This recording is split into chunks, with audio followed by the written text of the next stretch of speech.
Coming up, Pete Hegseth back on Capitol Hill right now as officials brief the president on new military options against Iran.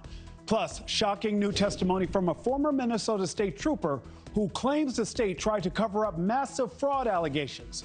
I'm Nick Smith, in today for Nichole Berlie. You're watching NewsNation Live. Right now, an alleged assassin back in court. New details on the suspect behind the attack at the White House Correspondents' Dinner and the alarming evidence mounting up against him. And he was a guy who looked pretty evil when he was down. You know, they had him down. He was fighting hard. He was, in my opinion, a sick person. Plus, a New Orleans sheriff indicted for her alleged role in a brazen jailbreak that set free 10 convicts on her watch. This is a sheriff that may have been asleep at the wheel, but does that amount to an intentional criminal act? And President Trump is briefed on possible next steps in Iran, with all options on the table, including the deployment of a never-before-used hypersonic missile. You have to stare down this kind of enemy who's hell-bent on getting a nuclear weapon. We've obliterated the Navy. We've obliterated just about everything there is to obliterate, including leadership. We begin today at the federal courthouse in Washington, D.C., where the man accused of carrying out an attack at the White House Correspondents' Dinner appeared in court again today. Today, agreeing to remain detained while the case plays out.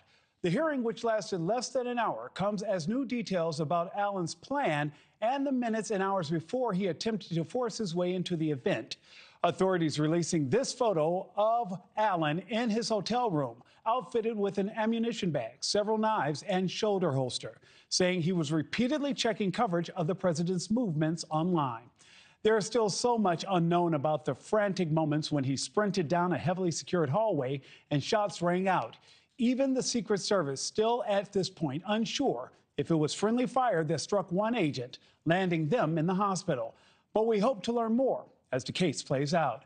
NewsNation's Libby Dean is outside the White House with the latest. Libby, good afternoon. Hi, Nick. So right from the get-go, the suspect really agreeing to be detained. And this made this really move quickly over there at that D.C. courthouse. The DOJ had asked to present its evidence for holding Allen after Allen's attorneys said that he would be detained. But the federal judge saying that would be an inefficient use of time. So we saw this move pretty quick. The hearing was actually the second this week. We saw him in court on Monday, but the first since the DOJ revealed this mirror selfie that the suspect took. Pretty chilling when you look at it. He allegedly took this a half hour before charging through that Hilton. You can see him wearing a black outfit, red tie, that knife in his belt loop as well. Now, Cole Allen is facing 3 federal charges, including attempting to assassinate the president of the United States, transporting a firearm across state lines, and discharging a firearm during a crime of violence. It's still unclear, though, as you mentioned, Nick, who fired the shot that hit the Secret Service agent in the chest. What we know is happening now is this ballistic investigation. Also, just overall, this investigation as it continues. We heard prosecutors even say more charges will likely come, as that's something that Allen has not been charged with at this time. Now, the next time we will see the defendant in person, that's going to be in around 11 days. It's going to happen on May 11th when he's scheduled for this preliminary hearing. In the meantime, though, Allen does remain on lockdown in a D.C. jail, Nick. Libby Dean at the White House. Libby, thank you so much. Joining me now is national trial attorney and legal analyst Dante Mills. Dante, you and I have chatted many times before. I know that you have been watching all of this play out as well. But the question, Dante, why did Cole Allen agree to be detained in this morning's hearing and reserved his right to challenge the detention going forward? Well, he had to understand and appreciate, I'm certain, the attorney probably had a conversation with him and said, you're not going to get out. You want to save some of those arguments and save any kind of good grace you can get for when it's going to make a difference. I've had that conversation with my clients often. Based on the facts here and the fact that he is charged with trying to assassinate and kill the president of the United States, I just can't see a world where he would have been let out of jail. They would have said that there were no conditions that were available that would have made the public safe from him. We know that he traveled from one side of the country to another on a train so that he could, is the allegation, bring those weapons with him and perform this act. He booked a reservation in advance, so it shows that intent there. He showed up at that hotel, armed himself, tracked the movements of the president and the schedule as it was happening, as we understand it, as is being reported. So they have enough there to hold him. I don't think a judge would have let him out.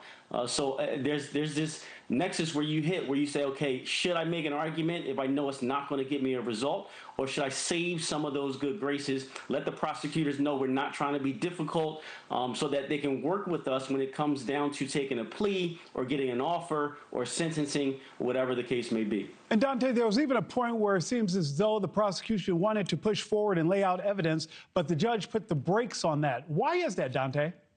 It's not appropriate at this time. I mean, I think it's important, and the prosecutors seem to just want to get some information out there to the court, maybe to the public, because they knew that some reporting would come out, wanted to make it clear that they had a substantial case, but it's just not necessary right now.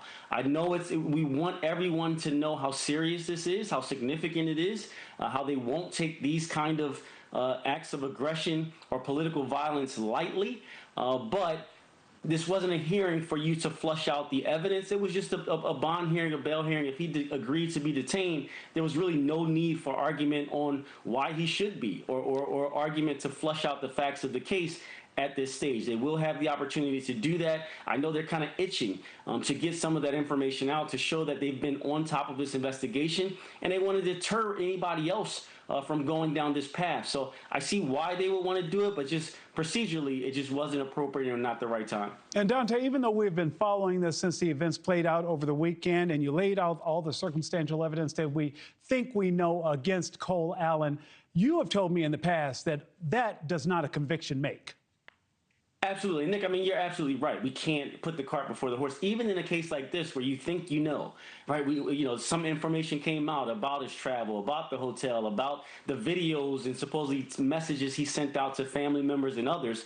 But we're not the jury. We're not deciding this, maybe in the court of public opinion, but not in the court of law beyond a reasonable doubt. There's still some ties that they have to tie up, some loose ends that the government is going to have to tie up to piece this all together, specifically with that top charge of an intent to assassinate the president. They have to make it clear that not only did he go in there to do violence, but against a particular person.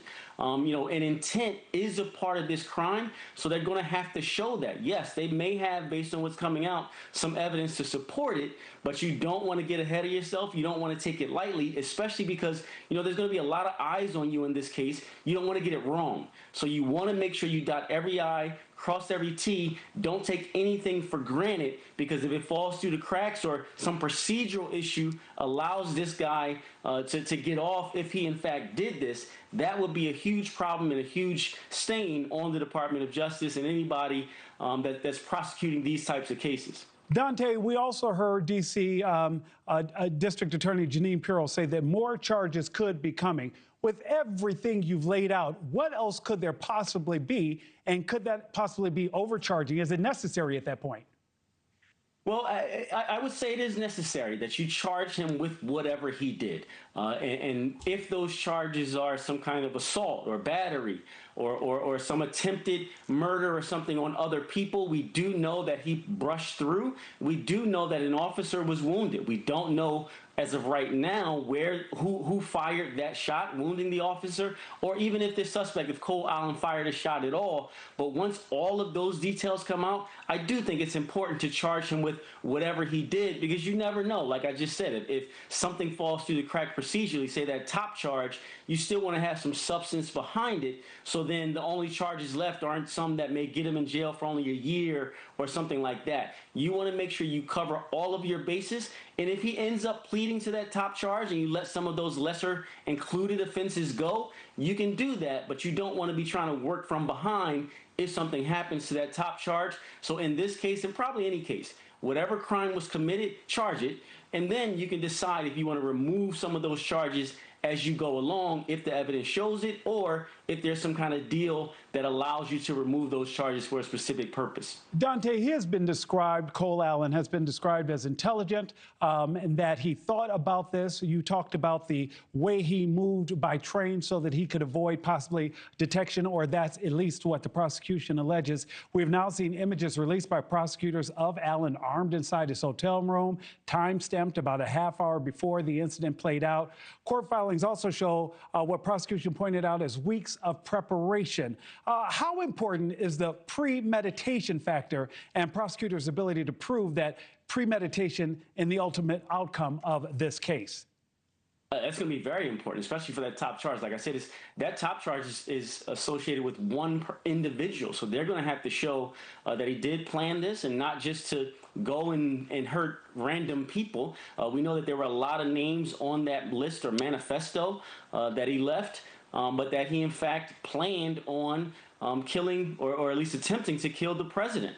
And all of that premeditation will be important for that. The fact that he did book the hotel, weeks in advance, and this planning went into it. But Nick, this is a little scary because this is a well-educated person. He was an engineer, and he described himself as like a friendly assassin. That goes to show that clearly something was off, but maybe those signs, we have to find another way to look for signs of this type of aggression, because if this person was seen by everybody else as somebody that was friendly, that was educated, that wouldn't be extreme, but he did this anyway, that raises some concern of what we should be looking for and paying attention to for the people around us, because there used to be like a type that you would look for. They would be like a reclusive or show some signs of violence or aggression.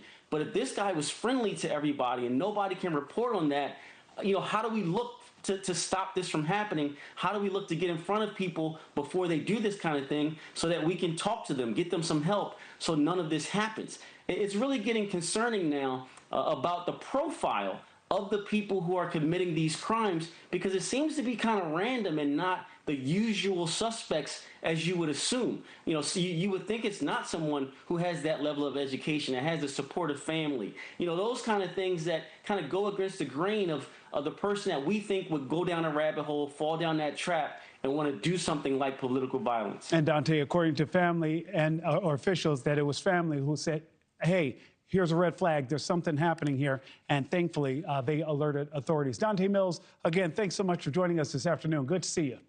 Good to see you too. The Pentagon is reportedly considering sending its long-range hypersonic missiles to the Middle East in an effort to strike ballistic missile launchers embedded deep in Iran. This comes as Iran's supreme leader issues a new threat stating, quote, the only place for Americans in the Persian Gulf is at the bottom of the sea. The leader also threatening attacks on the U.S. naval blockade. Meantime, the Trump administration is working to form an alliance with other nations, an international coalition that would enable ships to navigate the Strait of Hormuz. International correspondent Robert Sherman is following these developments and joins us live from Tel Aviv. Robert, good afternoon. Hey, good afternoon to you as well, Nick. Well, Iran's new supreme leader breaking his silence today, releasing a statement vowing to not give up Iran's nuclear ambitions, not back away from their ballistic missile program, viewing those as national rights that they will protect and defend, and also warning the United States Navy that is operating here in the region to be wary, saying those foreigners from thousands of kilometers away who are greedily carrying out transgressions in the Persian Gulf and Sea of Oman have no place here except at the bottom of its waters. That U.S. naval blockade has now turned around 44 ships, according to Central Command. But now here we are at a moment in which the president reportedly will be getting a briefing from Central Command today in order to weigh options, continue with the status quo, or possibly up the stakes, up the pressure through military strikes to bring Iran back to the negotiating table, making clear he has no intention of backing away from his goal of not allowing Iran to get a nuclear weapon. Take a listen. They've come a long way. The question is whether or not they're going to go far enough. So at this moment, there will never be a deal unless they agree that there will be no nuclear weapons. Status of talks unclear. Pakistan says that they are hoping to get both of these sides back together face-to-face to have negotiations. Iran says they are considering new talks, but haven't decided yet. Nick? Robert, two quick questions for you. You talked about this latest threat from Khamenei came in the form of a statement. We still have not physically seen him, right? And President Trump issued new threats of his own to the Chancellor of Germany. Yeah, I mean, astute point there, Nick, because we have not seen the new supreme leader in person. Once again, this was a statement that was read out on Iranian state television and then released in written form. We have not seen the new supreme leader. We have not heard the new supreme leader. It raises questions as to exactly what the new supreme leader's status is. On the subject of Germany, well, we've seen two different statements coming out from the president so far today. One of them in which he said he was weighing options as to perhaps downsize the number of U.S. troops that are in Germany, and then had more pointed words for Germany's chancellor just a short while ago, saying the chancellor of Germany should spend more time on ending the war with Russia or Ukraine, fixing his broken country, especially immigration and energy, and less time on interfering with those that are getting rid of the Iran nuclear threat, thereby making the world, including Germany, a safer place. Earlier this week, Germany's chancellor says that he believed that Iran was humiliating the United States. The president has previously been frustrated with NATO allies for not doing more in order to open up the Strait of Hormuz. Nick? Robert Sherman reporting live this afternoon from Tel Aviv. Robert, thank you so much. Up next, jailbreak fallout. The sheriff indicted in the brazen escape that allowed 10 convicts to run free. Plus, that's the takeaway that's been underneath every single aspect of this. For 47 years, Iran's trying to blackmail its way to a nuclear weapon. They were closer than ever before because of bad deals under previous administration. President Trump was willing to do something about it and not allow their conventional missile shield. That's the North Korea strategy. That's, to be clear, what Iran was pursuing. Hiding their nuclear ambitions, revealing them over time, and then building a conventional shield of missiles so powerful that no country would challenge them for fear of what would happen if they unleashed that.